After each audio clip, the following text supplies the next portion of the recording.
البدع والأهواء، أهل البدع العقائدية وأهل البدع السياسية. نقول بيننا وبينكم السلف، بيننا وبينكم الكتب، كان فيقول البدع بيننا وبينكم. Wasatun fi babi sifatillahi subhanahu wa ta'ala baina ahli ta'tilil jahmiyah wa ahli tamsilil musyabbihah.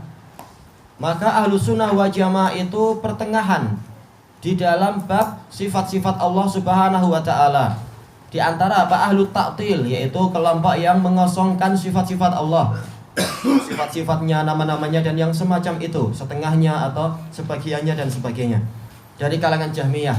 Dan juga apa? Dari ahlu tamsil yang menyerupakan Allah dengan makhluk, al-musyabbihah, sama, ataupun sebaliknya, yaitu menyerupakan makhluk dengan Allah. Baik.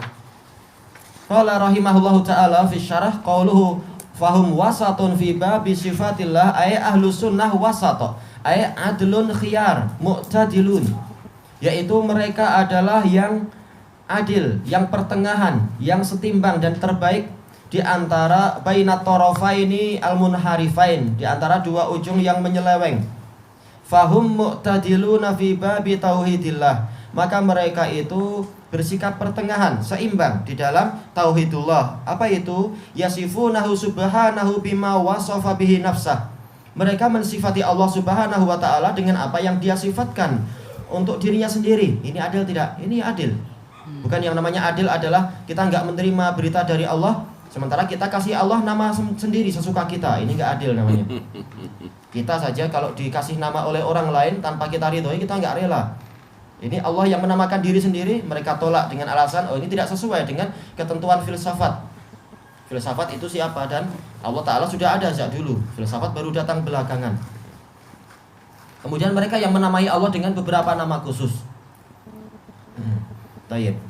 Maka Ahlussunnah itu yang adil, yaitu apa? Apa yang dikabarkan oleh Allah tentang namanya dan sifatnya, kita ikuti. Allah lebih tahu tentang dirinya. Wa bima wasafahu bihi rasuluhu a'rafun nasi bi rabbih sallallahu alaihi wasallam. Dan apa yang disifatkan oleh rasulnya, namanya utusan Allah, adalah taunya adalah mendapatkan ilmu dari Allah, layak untuk beritanya diterima. Namanya utusan adalah terpercaya. Yang mana beliau adalah a'rafun nas bi rabbih. Rasulullah adalah manusia yang paling kenal tentang Rabbnya sallallahu alaihi wasallam. Padahal tidaklah beliau itu belajar dari kitab-kitab ahlul kitab, dan tidak pula beliau itu belajar syair-syair jahiliyah dan sebagainya yang banyak diajarkan waktu itu di Mekah, kitab-kitab Isfandia dan lain-lain. Tapi bagaimana tiba-tiba kemudian beliau mampu mendatangkan kalimat-kalimat yang orang mengakui keindahannya? Maka jelas ini adalah wahyu, datang dari Allah Ta'ala. Maka berarti berita yang Rasulullah berikan tentang Allah ini harus dipercaya, karena memang beliau diperkuat oleh wahyu. Min ghairi ta'til, tanpa Ahlussunnah melakukan ta'til, pengosongan. Fala yanfi anhu ma wasafa bihi nafsuhu aw wasafahu bihi rasuluh.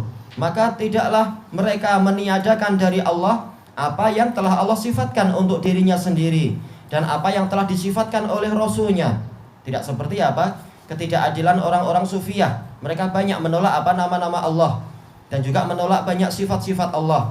Tapi mereka gulahnya, kelompok yang melampaui batas, mereka menamakan Allah dengan apa? Laila. Ini banyak dalam syair mereka. Iya. Kenapa? Karena Allah Ta'ala itu menyatu dengan makhluk. Dan kemudian mereka mengatakan yang layak untuk memperkenalkan Allah adalah makhluk yang paling cantik, yaitu siapa? Wanita. Maka mereka buat syair-syair masalah apa itu? Asyik wal maksyuk. Aku asyik pada Laila. Jangan dikira mereka betul-betul Laila yang diinginkan, tapi maksudnya adalah Allah. Mereka menamakan Allah dengan Laila. Dan ini apa? Lebih parah dari ahlul jahiliyah. Mereka menjadikan apa? Anak perempuan adalah wanita adalah apa? Anak perempuan Allah. Ini bahkan Allah yang mereka jadikan sebagai perempuan. Ini kejahatan gulatus sufiyah kalau mereka paham itu. Tapi gimana paham? Kita ajari, mereka akan bilang, oh kamu masih derajat syariat, masih sekolah rendah. Nah itu muskilah.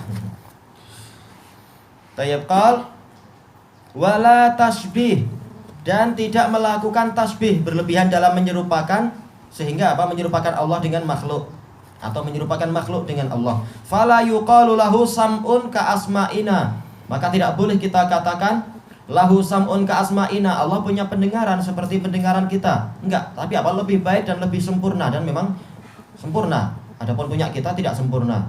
Wala basorun ka absorina, tidak boleh kita katakan Allah punya mata tapi seperti mata kita. Mata kita sangat lemah dan sangat terbatas, kena cahaya dikit juga sudah tidak kuat. Sementara Allah Ta'ala segalanya sempurna bagi dia, sama saja siang dan malam bagi dia sama. Allah maha mengetahui para makhluknya, bahkan isi hati pun Allah tahu. Wa nahwi dzalik, dan yang seperti itu. Tayyib, kama qala subhanah, seperti yang dikatakan, seperti difirmankan oleh Allah Subhanahu, laisa kamitslihi syai'un wa huwas samiul basir.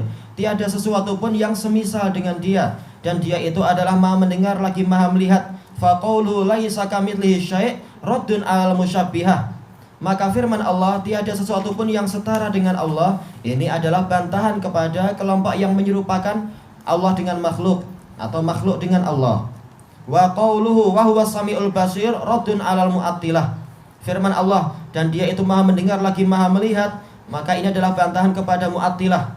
Maka sementara ayat ini, kata Syekhul Islam, polanya adalah pola apa? Pola tamadduh. Allah sedang memuji diri sendiri. Maka tidak mungkin diri sendiri itu terpuji kalau polanya adalah apa? Tidak boleh sama dengan makhluk, berarti makhluk punya mata, Allah nggak boleh punya mata. Makhluk punya kesempurnaan pendengaran, Allah tidak boleh. Makhluk punya ketinggian, Allah tidak boleh. Makhluk punya kebesaran, Allah tidak boleh. Makhluk punya ilmu, Allah tidak boleh. Dengan alasan nggak boleh sama. Ini bukan memuji diri sendiri namanya. Bahkan apa? Sedang mencela. Karena apa? Berarti menyamakan diri dengan apa? Dengan segala makhluk yang kurang itu. Tidak mendengar, tidak melihat, tidak punya ilmu, tidak perkasa, tidak tinggi. Itu berarti apa? Suatu yang sangat hina. Padahal polanya adalah pola pujian. Berarti apa? Maksudnya adalah walaupun makhluk itu punya sifat-sifat sempurna, tapi kesempurnaan itu tidak mampu mencapai kesempurnaan sifat Allah. Terlalu tinggi kesempurnaan sifat Allah untuk disamai dengan makhluk. Itulah makna pujian di dalam ayat ini. Itu dari sisi apa? Bantahan kita kepada orang-orang Mu'tazilah yang mengatakan tidak boleh Allah Ta'ala punya pendengaran. Karena apa? Makhluk punya, Allah nggak boleh sama. Nggak boleh sama bukan berarti Allah yang dikalahkan, tapi Allah lebih baik lagi, itu harusnya. Adapun dari sudut pandang bantahan kepada Asy'ariyah adalah, kita tanya kenapa kalian menyelisihi Jahmiyah dan Mu'tazilah. Mu'tazilah dan Jahmiyah tidak mengakui Allah punya pendengaran dan penglihatan. Kenapa kalian mengakui? Mereka mengatakan karena Allah menciptakan alam semesta. Tidak mungkin pencipta alam semesta tanpa apa? Tanpa dia itu punya pendengaran dan penglihatan. Kita katakan, tapi Allah sudah mengatakan nggak boleh sama dengan makhluk. Oh, maksudnya adalah yaitu apa? Punya Allah lebih baik. Karena apa? Ahli kalam mengatakan mu'til kamal aula bih. Pemilik kesempurnaan lebih berhak dengan itu.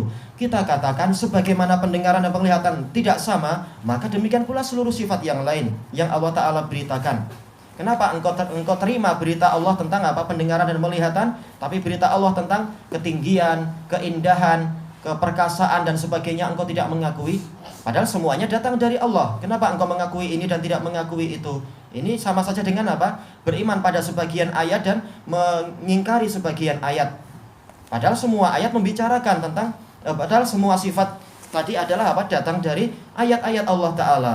Kenapa kamu pilih-pilih? Mereka mengatakan ini adalah sifat dzatiyah akliyah. Ini adalah sifat khobariyah akliyah. Khobar menceritakan itu dan akal mengakui. Sementara yang kami tiadakan itu khobar ada tetapi akal tidak menetapkan. Berarti sebenarnya mereka tidak beriman pada Al-Quran. Tapi apa? Mereka lebih beriman kepada akal. Padahal berapa akal manusia itu? Seberapa kuat akal manusia? Tayyib. Inilah sebenarnya inti dari apa? Kesalahan orang-orang Asy'ariyah. Mereka beriman pada sebagian ayat tetapi apa? Tidak beriman kepada ayat-ayat yang lain. Walaupun tidak terang-terangan mengkufuri, tapi apa? Mentakwil. Padahal semuanya datang dari sisi Allah Ta'ala. Maka bukan ini karakter ar-rasikhuna fil ilm yang mengatakan kullun min indillah, semuanya adalah dari sisi Allah. Makanya orang-orang Asy'ariyah tidak dikatakan rasikhuna fil ilm.